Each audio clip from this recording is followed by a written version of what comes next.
നമസ്കാരം. ഷിബിഡിച്ചിന്റെ മലയാളം ക്ലാസ്സിലേക്ക് സ്വാഗതം. നമ്മൾ കേരള യൂണിവേഴ്സിറ്റിയുടെ BSc BCA കോഴ്സുകളിലുള്ള ഒരു കവിതയായ ഒരു പുക കൂടി, കൽപ്പറ്റ നാരായണ സാറിന്റെ കവിതയാണ് ഒരു പുക കൂടി. അപ്പൊ കൽപ്പറ്റ നാരായണ സാറിനെ കുറിച്ച് പറയുകയാണെങ്കിൽ അദ്ദേഹം ചെറിയ ഇതിവൃത്തങ്ങൾ എടുത്ത് വളരെ മനോഹരമായി ആഴത്തിൽ കവിതകൾ സൃഷ്ടിക്കുന്ന ഒരു കവിയാണ്. അപ്പോൾ പലപ്പോഴും അദ്ദേഹത്തിന്റെ കവിതകൾ ഒരു ഹാസ്യത്തിന്റെ മേമ്പൊടിയോടെയാണ് അദ്ദേഹം സത്യങ്ങൾ അവതരിപ്പിക്കുക എന്നുള്ളതാണ്. വളരെ രസകരമായിട്ടാണ് ഈ കവിത അവതരിപ്പിച്ചിരിക്കുന്നത്. ഇതിനകത്ത് ഒരു സിഗരറ്റ് അല്ലെങ്കിൽ ഒരു ബീഡിയുടെ സങ്കടമാണ്. അതായത് കുറച്ചു കാലം മുമ്പ് സിഗരറ്റോ ബീഡിയോ വലിക്കുന്ന കണ്ടാൽ ഫൈൻ അടിക്കുന്ന പോലീസിന്റെ ഒരു രീതി ഉണ്ടായിരുന്നു. അപ്പൊ അതിനെക്കുറിച്ചാണ് അദ്ദേഹം ഇതിനകത്ത് വിവരിക്കുന്നത്. പോലീസ് വരുന്നുണ്ടോ എന്നിടം വലം നോക്കി, വലിക്കണോ കളയണോ എന്നായ എന്നോട് ഒച്ച താഴ്ത്തി ബീഡി പറഞ്ഞു. അതായത് പോലീസ് വരുന്നുണ്ടോ നോക്കിയിട്ട് ഞാൻ ഇടവും വലവും നോക്കി, പോലീസ് വരുന്നുണ്ടോ. എന്നിട്ട് ഈ കയ്യിലിരിക്കുന്ന ബീഡി വലിക്കണോ വേണ്ടേ എന്ന് ഞാൻ ആലോചിക്കുമ്പോൾ ആ ബീഡി എന്നോട് പറഞ്ഞു, എനിക്ക് വയ്യ ഇങ്ങനെ നാണം കെട്ട് കഴിയാൻ, എനിക്ക് വയ്യ ഇങ്ങനെ നാണം കെട്ട് ഒളിച്ച് പാത്ത് പതുങ്ങിയൊക്കെ ആളുകളുടെ കൂടെ നിൽക്കാൻ. കാരണം ഇത് കേരളത്തിന്റെ അല്ലെങ്കിൽ ഒരു പുരുഷന്മാരുടെ ഒരു പൊതുവായ ഒരു ശീലമാണല്ലോ ഈ പുകവലി. അപ്പൊ അതിനകത്ത് ഈ ബീഡിക്ക് തന്നെ നാണക്കേടായി, പോലീസിനെ പേടിച്ച് പാത്തും പതുങ്ങിയും ബീഡി വലിക്കുന്ന പുരുഷന്മാർ. ഒരിക്കൽ ചങ്കൂറ്റത്തിന്റെ പ്രതിരൂപമായിരുന്നു ഞാൻ. അതായത് എല്ലാവരും കാണുകയെ ബീഡി വലിച്ച് അല്ലെങ്കിൽ സിഗരറ്റ് വലിച്ച് പുകയൂതി വിടുന്ന വ്യക്തികൾ കേരളത്തിന്റെ ഒരു ചങ്കൂറ്റത്തിന്റെ പ്രതിരൂപമായിരുന്നു. കൂസലില്ലാതെ ജീവിച്ചവരുടെ ചുണ്ടിൽ ഞാൻ ജ്വലിച്ചു. അതായത് പുകവലിയുടെ ദോഷങ്ങൾ നമ്മൾ അറിയാലോ. കാരണം നമ്മുടെ ശ്വാസകോശങ്ങൾക്ക് പ്രശ്നങ്ങൾ ഉണ്ടാക്കുന്നു, അങ്ങനെയൊക്കെ ഉള്ള ഒരുപാട് ബുദ്ധിമുട്ടുകളുണ്ട്. പക്ഷേ ബീഡി പറയുന്നത് എന്താണ്? മുമ്പ് കൂസലില്ലാത്തവരുടെ ചുണ്ടുകളിൽ ഇരുന്നാണ് ഞാൻ ഇങ്ങനെ ജ്വലിച്ചത്. നട്ടപ്പാതിരകളും കാട്ടിടങ്ങളും എനിക്ക് ഹൃദിസ്ഥം. എനിക്ക് കാണാപ്പാടമാണ് ഇവിടുത്തെ നാട്ടുവഴികളും കാട്ടുവഴികളും ഒക്കെ. കാരണം ബീഡി ചുണ്ടിൽ കത്തിച്ച് വെച്ച് നടന്നു പോകുന്നവരായിരുന്നു പണ്ടത്തെ ആളുകൾ. എന്റെ വെളിച്ചത്തിൽ ഒറ്റത്തടി പാലങ്ങൾ തെളിഞ്ഞു. അതായത് പണ്ട് ഇതുപോലത്തെ പാലങ്ങളൊന്നും ഇല്ല.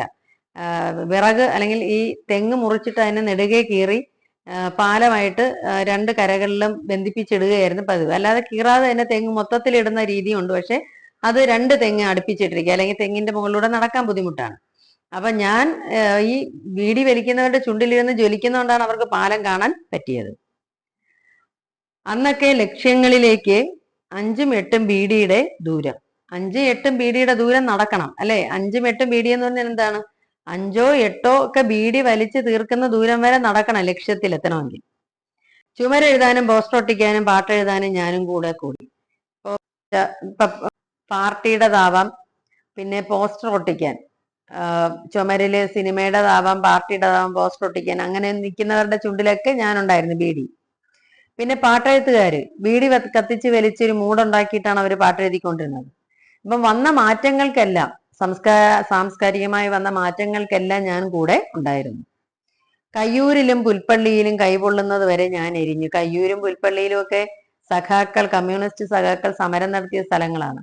അവിടെയെല്ലാം ഞാൻ എന്ത് ചെയ്തു? കയ്യില് ഇരുന്ന് ബീഡി കൈ പൊള്ളിക്കുന്നത് വരെ ഞാൻ അവരുടെ ഒപ്പം ഇരുന്ന് എരിഞ്ഞു. പിന്നെ നാടകവേദികളിൽ നാടക നടന്മാരുടെയും കൂടെയുള്ള എല്ലാവരുടെയും ചുണ്ടുകളിൽ ഞാൻ ഉണ്ടായിരുന്നു. ഫിലിം സൊസൈറ്റികളിലെ സിനിമാ ഭ്രാന്ത് പിടിച്ച് നടക്കുന്ന മനുഷ്യരുടെ ഒപ്പവും ഞാനുണ്ടായിരുന്നു. ഞാൻ പ്രവർത്തിക്കാത്ത പ്രസ്ഥാനങ്ങളില്ല, ഞാൻ കടന്നു ചെല്ലാത്ത പ്രസ്ഥാനങ്ങൾ ഇല്ല എന്ന് ബീഡി പറയുന്നു. തണുപ്പിൽ ഞാൻ അവർക്ക് കൂട്ടായി, ഇരുട്ടിൽ ഞാൻ അവർക്ക് കൂട്ടായി. ചെയ്യുന്ന ചില പ്രവൃത്തികളുടെ ഗുരുതരമായ ഏകാന്തതയില് മനുഷ്യരെ കൊല്ലാനിരിക്കുന്നവന്റെ ചുണ്ടിൽ പോലും ഞാനിരുന്ന് എരിഞ്ഞു. എന്നെ ആഞ്ഞു വലിച്ചാണ് നാട്ടിലെ ആൺകുട്ടികൾ ആണുങ്ങളായത് അല്ലെ. ബീഡി വലിച്ചു തുടങ്ങിയാൽ അവൻ ആണായി എന്ന് പറയും. അപ്പൊ എന്നെ കട്ട് വലിച്ചു പെൺകുട്ടികൾ, എന്നെ അച്ഛൻ്റെ എന്നും ചേട്ടൻ്റെ എന്നും മോഷ്ടിച്ച് എന്നെ കട്ട് വലിച്ച പെൺകുട്ടികൾ ഒരു കാര്യം മനസ്സിലാക്കി, ബീഡി വലി സാഹസികമാണെന്ന് മനസ്സിലാക്കി അവരത് ഉപേക്ഷിച്ചു. എല്ലാ കുമാർഗങ്ങളിലും ഞാൻ സഞ്ചരിച്ചു. ആരെല്ലാം എവിടെയെല്ലാം പോകുന്നു അവിടെ എല്ലാം ഞാൻ സഞ്ചരിച്ചു. അക്കാലത്ത് തീവണ്ടികൾ പോലെ ഉള്ളിൽ തീയുള്ളവരുടെ പുകയായി. തീയാൽ ഓടുന്ന വണ്ടിയാണ് തീവണ്ടി. അതുപോലെ ഉള്ളിൽ ജ്വലിക്കുന്ന ആശയങ്ങളുള്ളവരുടെ തുണയായിട്ട് ഞാൻ കൂടി. മുന്നിൽ നിന്നാണ് ഞാൻ നയിച്ചത്. പുകഞ്ഞ കൊള്ളിയായിരുന്നു ഞാൻ. ഭാഗം ചോദിച്ച് മുണ്ട് മാടിക്കുത്തി മുറ്റത്ത് നിന്ന ചെറുപ്പക്കാരൻ, വീടിന്റെ പകുതി ചോദിച്ച് അല്ലെങ്കിൽ ഭാഗം ചോദിച്ചു വന്ന ചെറുപ്പക്കാരന്റെ ചുണ്ടിൽ എരിഞ്ഞതും ഞാനാണ്. കൂലി കൂടുതൽ ചോദിക്കാൻ മടിക്കുത്തിലിരുന്ന് ഞാൻ ഉശിരി കൂട്ടി. പിന്നെ ചിലര് മടിക്കുത്തിലിരുന്ന് എന്നെ പണ്ടൊക്കെ ആൾക്കാർ കിട്ടുന്ന കൂലി വളരെ കുറവാണല്ലോ. അപ്പൊ കൂലി കൂടുതൽ ചോദിക്കാൻ മുതലാളിയുടെ മുന്നിൽ ചെന്ന് നിൽക്കുന്നവന്റെ മടിക്കുത്തിൽ ഞാൻ ഇരുന്നു. കാരണം ഇത് കഴിഞ്ഞിട്ടൊന്ന് ആഞ്ഞു വലിക്കാൻ ഞാൻ അവന് കൂട്ടിരുന്നു. തീണ്ടലും തൊടിയിലും ഞാൻ പുകച്ചു കളഞ്ഞു, ഒരു പുക കൂടി എടുത്ത്. അതാ അന്നത്തെ കാലത്ത് ജാതിപരമായ വ്യത്യാസങ്ങൾ ഉണ്ടായിരുന്നു, തീണ്ടലും തൊടിയിലും ഒക്കെ ഉണ്ടായിരുന്നു. ആ സമയത്ത് ഞാൻ ഇതെല്ലാം എരിച്ചു കളഞ്ഞു, ഒരു പുക കൂടി എടുത്ത്. അത്രയ്ക്ക് ജനങ്ങൾക്ക് ആവശ്യമുള്ളവനായിരുന്നു ഞാനെന്ന് ബീഡി പറയുന്നു. പിന്നെ ഒരു പുക കൂടി എടുത്ത് നടന്മാർ വേദിയിലേക്ക്. ഈ അവധി നാടകത്തിലും സിനിമയിലും ഒക്കെ അഭിനയിക്കുന്നവർ, സിനിമയിൽ അഭിനയിക്കുന്നവരാണെങ്കിൽ ക്യാമറയുടെ മുന്നിലേക്ക്, നാടക നടന്മാരാണെങ്കിൽ സ്റ്റേജിലേക്ക് കയറുന്നതിന് മുമ്പ് ഒരു പുക കൂടെ ഒന്ന് വലിച്ചോട്ടെ എന്നുള്ള ഒരു ചോദ്യം പറയുകയായി. അവരങ്ങനെ ഒരു കാര്യം പറഞ്ഞിട്ടാണ് കയറുന്നത്. അതുപോലെ ഇതൊക്കെ കാണുന്ന സദസ്യർ ഹാളിലേക്ക് കയറുന്നതിന് മുമ്പ് ഒരു പുക കൂടെ വലിച്ചിട്ട് കയറാം എന്ന് പറഞ്ഞ് അവരുടെ ചുണ്ടിലിരുന്ന് ഞാൻ അവർക്ക് കൂട്ടുകാരനായി. തൊഴിലാളികൾ തൊഴിലിലേക്ക് കയറി ജോലി തുടങ്ങുന്നതിന് മുമ്പ് ഒരു പുക എടുത്തിട്ട് വരാം എന്ന് പറഞ്ഞ് ആ ബീഡിയുടെ പുക വലിച്ചു കയറ്റി. തലപുകഞ്ഞെടുത്ത തീരുമാനങ്ങളിലെല്ലാം ആളുകൾ എവിടെയെല്ലാം ഇരുന്ന് തലപുകഞ്ഞെടുത്ത തീരുമാനങ്ങൾ എടുത്തു, അവിടെയെല്ലാം ഞാനെന്ന ബീഡി കൂട്ടായി. തീ തരുമോ എന്ന് പിൽക്കാലം മുൻകാലത്തിനോട് ചോദിച്ചു. അപ്പോ ചെറുപ്പക്കാരും മുതിർന്നവരും തമ്മിൽ യാതൊരു വ്യത്യാസമില്ലായിരുന്നു. മുതിർന്നവരുടെ ചുണ്ടിൽ എരിയുന്ന ബീഡിയിൽ നിന്ന് ഈ പുതുതലമുറ ബീഡി കൊളുത്തി വലിച്ചു. കഴുകന്മാർ കരൾ കൊത്തി വലിക്കുമ്പോഴും ഒരു പുകയ്ക്കൂടെ, അതായത് ഈ ബീഡി വലിച്ച് വലിച്ച് കരള് പുകഞ്ഞ് മരിക്കാൻ കിടക്കുന്ന ഒരു പുകയോടെ തരുമോന്ന് ചോദിച്ചവരുണ്ട്. അത്രയ്ക്ക് ഞാൻ അവര് ബീഡിപ്പുക അല്ലെങ്കിൽ ബീഡി കത്തിച്ച് വലിക്കുന്നതിൽ അത്രയും ആസ്വാദനം ആളുകൾ കണ്ടെത്തിയിരുന്നു. നിങ്ങൾ ഇന്ന് അനുഭവിക്കുന്നതിലൊക്കെ കത്തി തീർന്ന ഞങ്ങളുണ്ട്. ഇപ്പൊ നേതാക്കന്മാരാണെങ്കിലും സിനിമാ നടന്മാരാണെങ്കിലും നാടകമാണെങ്കിലും ഏത് പ്രസ്ഥാനമാണെങ്കിലും വളർന്നു വന്നതിന്റെ പിന്നിൽ ഞങ്ങൾ ബീഡികൾ ഉണ്ട്. നേരാണ്, ഞാനൊരു ദുശീലമാണ്. ഇനി തന്റെ കുറവുകൾ പറയുകയാണ്. ഞാനൊരു ദുശീലമാണ്, ബീഡി വലിക്ക ദുശീലമാണ്. എങ്കിലും ആശ്വാസങ്ങളില്ലാത്ത മനുഷ്യന് ദുശീലത്തോളം ഉതകുന്ന മിത്രമുണ്ടോ?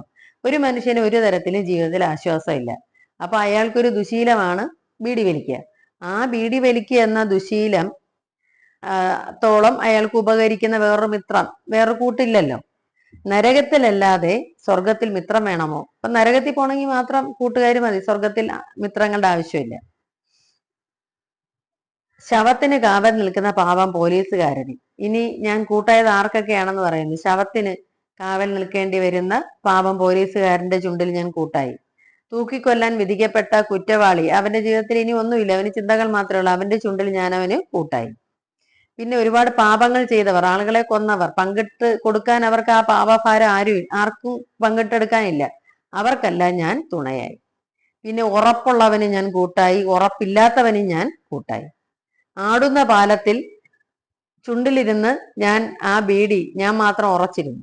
എനിക്കറിയാൻ ഞാൻ നന്നല്ല, ബീഡി എന്ന് പറയുന്ന ഞാൻ നല്ലതല്ല, ആരോഗ്യത്തിന് നല്ലതല്ല, കുടുംബ ഭദ്രതയ്ക്ക് നല്ലതല്ല, സാമ്പത്തിക ഭദ്രതയ്ക്ക് നല്ലതല്ല. ബീഡിക്ക് വേണ്ടി ചെലവാക്കുന്ന പൈസ മതി അന്ന് അരി വാങ്ങാൻ. അപ്പൊ ഞാൻ ചിന്തിച്ചു, ഇത് ഞാൻ നല്ലതല്ല, ശരീരത്തിന്റെ ആരോഗ്യത്തിന് നല്ലവനല്ല ഞാൻ, കുടുംബത്തിന്റെ ഭദ്രതയ്ക്ക് നല്ലതല്ല, സാമ്പത്തിക ഭദ്രതയ്ക്കും നല്ലതല്ല. സ്വന്തം ചിതയ്ക്ക് തീ കൊളുത്തുകയാണ് ഓരോ മനുഷ്യനും. എന്നെ ഉപയോഗിക്കുന്നവരെല്ലാം അവനവന്റെ ചിതയ്ക്ക് തീ കൊളുത്തുന്നവരാണ്. ബീഡിക്ക് തീ കൊളുത്തുമ്പോൾ പക്ഷെ ആയുസ്സോ സുരക്ഷിതത്വമോ ഓർമ്മ വരാത്ത ആളുകൾ ഉണ്ടായിരുന്നു. ആയുസിനെ കുറിച്ച് ഓർക്കാത്ത, സുരക്ഷിതത്വത്തെ കുറിച്ച് ഓർക്കാത്ത ചിലർ അന്നുണ്ടായിരുന്നു. ബീഡിക്ക് തീ കൊളുത്തുമ്പോൾ അവര് എന്നെ തന്നെ ഉപയോഗിച്ചു. അവരെന്നെ പോയിടത്തൊക്കെ കൂട്ടി, പോയിടത്തെല്ലാം അവരെന്നെ കൂട്ടിക്കൊണ്ടുപോയി. എരിഞ്ഞു തീരുന്ന എന്നെ നോക്കി അവർ ഉന്മേഷത്തോടെ എരിഞ്ഞു. കാരണം അവർക്ക് ഞാൻ വേണമായിരുന്നു. അവര് ജീവിതത്തെക്കുറിച്ച് ഓർത്തില്ല, മരണത്തെക്കുറിച്ച് ഓർത്തില്ല, ഭദ്രതയെക്കുറിച്ച് ഓർത്തില്ല. അവർക്ക് എന്നെ വേണമായിരുന്നു. അവരോടൊപ്പം ഞാൻ എരിഞ്ഞു. കണ്ടില്ലേ, ഞാൻ മാത്രം കൂട്ടുണ്ടായിരുന്ന അരക്ഷിതരെ വേട്ടയാടിയ നിയമം കണ്ടില്ലേ. ഇപ്പോ ബീഡി വലിക്കുന്നവനെ പിടിക്കുന്ന നിയമം വന്നു, സിഗരറ്റ് വലിക്കുന്നവനെ പിടിക്കുന്ന നിയമം വന്നു. അങ്ങനെ വന്നപ്പോൾ ഞാൻ ഒളിച്ചിരുന്ന് ബീഡി വലിക്കാനും സിഗരറ്റ് വലിക്കാനും ഒക്കെ ആളുകൾ തുടങ്ങി. അപ്പൊ ഇന്ന് എന്നെ ഇങ്ങനെ വേട്ടയാടുന്നത് കൊണ്ട് ഞാൻ എന്ത് ചെയ്തു, ഇപ്പൊ പണ്ട് ദിനേശ് ബീഡിയൊക്കെ ഒരു വലിയ കമ്പനിയായിരുന്നു. പിന്നെ ഏത് നാട്ടിന്റെയും ജംഗ്ഷനുകളിൽ പുകയില വെച്ച് ബീഡി കെട്ടിക്കൊടുക്കുന്നവരുണ്ടായിരുന്നു. ഇപ്പൊ അങ്ങനെയുള്ള ആളുകളൊന്നും ഇല്ല. പണ്ടൊക്കെ കടകളുടെ വരാന്തകളിൽ അങ്ങനെയുള്ള ആളുകൾ കാണും. പിന്നെ ബീഡി കമ്പനികൾ ഉണ്ടായിരുന്നു, അതെല്ലാം നിർത്തിയിട്ട് ബീഡി കമ്പനികളെല്ലാം ഇപ്പൊ കമ്പനികളായിട്ട് മാറിയെന്ന് പറയുന്നു. ബീഡി കമ്പനികളാണ് വർണ്ണക്കുടകൾ നിർമ്മിക്കുന്ന കമ്പനികളായിട്ട് മാറിയെന്ന്. കേൾക്കുന്നില്ലേ? ഈ പുകച്ചു കളയുന്നതിന് ഭാഗ്യക്കുറി വാങ്ങിച്ചുകൂടെ? അതൊരു ചോദ്യമാണ്. ആളുകൾ തമ്മിൽ തമ്മിൽ പറയാണ്, ഈ പുകച്ച് കളയുന്നതിന് പകരം ഒരു ഭാഗ്യക്കുറി എടുത്തുകൂടെ, ഭാഗ്യം പരീക്ഷിച്ചുകൂടെ എന്ന് ചോദിച്ചു തുടങ്ങി. അപ്പൊ പിന്നെ എനിക്ക് ജീവിക്കാൻ നിവൃത്തിയില്ലാതായി, എന്നെ വേണ്ടാത്തവരായ ആളുകൾ. പക്ഷെ ഇപ്പോഴും സിഗരറ്റ് ഉണ്ടല്ലോ, പല നിറങ്ങളുള്ള, പല രൂപങ്ങളുള്ള കവറുകളിൽ, പല വിലകളിലുള്ള, കൂടിയവനും കുറഞ്ഞവനും ഉണ്ട് സിഗരറ്റിൽ. പക്ഷെ ബീഡി ഏകതയുടെ ഒരു ചിഹ്നമായിരുന്നു. എല്ലാവരും, മുതലാളിയും തൊഴിലാളിയും ഒരുപോലെ ഉപയോഗിക്കുന്ന ഒരേ വിലയുള്ള സാധനമായിരുന്നു ബീഡി. അതാണിപ്പോൾ കാണാനില്ലാത്തത്. പക്ഷെ സിഗരറ്റ് അവനവന്റെ ധനസ്ഥിതി അനുസരിച്ച് അതിന്റെ വിലയും കൂടും.